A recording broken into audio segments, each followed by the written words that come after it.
ပြည်ဘရင်နရပရိဟန်တာဝရီဘရင်သူရှင်တကာရွက်ပြီးနဲ့အင်းဝဘရင်တူဟန်မွားတို့သုံးပြည်တော်ပူပေါင်းတပ်ဖွဲ့တွေပြည်မှာစစ်အင်အားစုစည်းပြီးတပင်ရွှေတိရဲ့တပ်ကိုအမြစ်ကဆွဲနှုတ်ခါတောင်ငူကိုအမှုတ်ချေပစ်မယ်လို့ကြုံဝါကြပါတယ်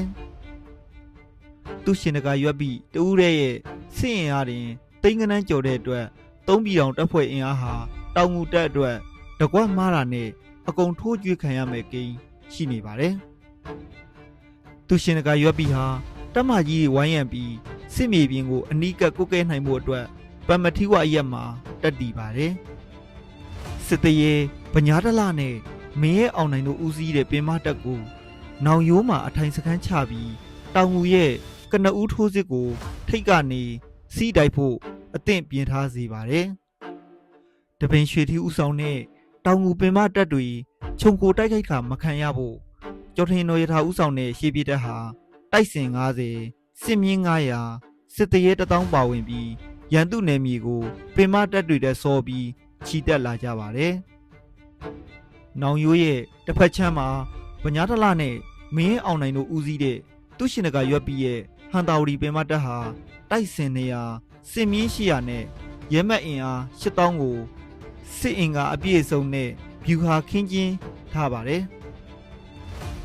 နောင်ရိုးကိုရောက်တဲ့အခါရန်သူအင်အားကိုထောက်လှမ်းပြီးနောက်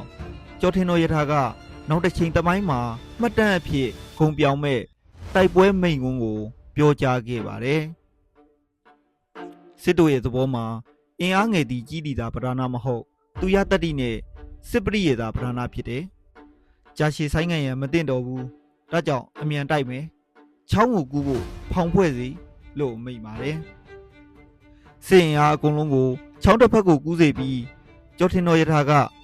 ကူးလာတဲ့ဖောင်တွေကိုချောင်းထဲမှာအတင်းထားရင်ငါးရဲမက်တွေဖောင်ကိုအားကိုပြီးစစ်ရေးညှိုးတဲ့အခါအလွယ်တကူဖောင်နဲ့ကူးပြေးကြလိမ့်မယ်ဒီဖောင်တွေကိုအလုံးစုံဖျက်ဆီးလိုက်ရင်အားကိုးရမဲ့တဲ့အတွက်အသက်ဆွန့်ပြီးတိုက်ကြလိမ့်မယ်လို့အတွေးရှိတဲ့အတွက်ဖောင်တွေကိုချက်ချင်းဖျက်ဆီးပြီးစားနပ်ရိက္ခာတွေကိုရေမျောဖို့အမိန့်ပေးပါတယ်ဗညာတလနဲ့မင်းရဲ့အောင်နိုင်တို့ရဲ့တက်ကိုရှေ့ပြေးတက်တွေမှီသွားပြီဆိုတာသိရတဲ့အတွက်တပင်ရွှေထီးဟာမြင်းဆယ်စီးနဲ့တူရင်ရာသာကိုကျော်ထင်းတော်ရထားစီဆေးလွတ်လိုက်ပါတယ်ဟန်တာရီတက်ကိုတွေ့ရင်မတိုက်နဲ့အောင်ငါရောက်မှတိုက်မယ်လို့အမိန့်ပေးဖို့ခံခြင်းဖြစ်ပါတယ်ကျော်ထင်းတော်ရထားဒီအခြေအနေမှာဟန်တာရီတက်ကိုရေကုန်ရေကန်းတိုက်တော်မယ်ဆိုတာကိုတပင်ရွှေထီးကောင်းကောင်းကြီးသဘောပေါက်ပါတယ်စေအင်အား1000နဲ့8000တိုက်မဲ့ဒီပွဲမှာသူ့နောင်တော်တစုံတရာအခက်မသိဖြစ်သွားမှာစိုးတဲ့အတွက်တပင်ရွှေထီးကစစ်တပ်မှုနဲ့အမိန့်လွတ်လိုက်ခြင်းဖြစ်ပါတယ်။တူရင်ရသားက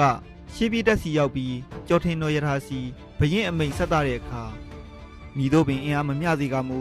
ဒီတိုက်ပွဲကိုတိုက်ဖို့ဆုံးဖြတ်ပြီးပြီဖြစ်တဲ့ကျော်ထင်းတော်ရထားကအရှင်ဖုံးတော်ကြောင့်အောင်တော်မူပြီးလို့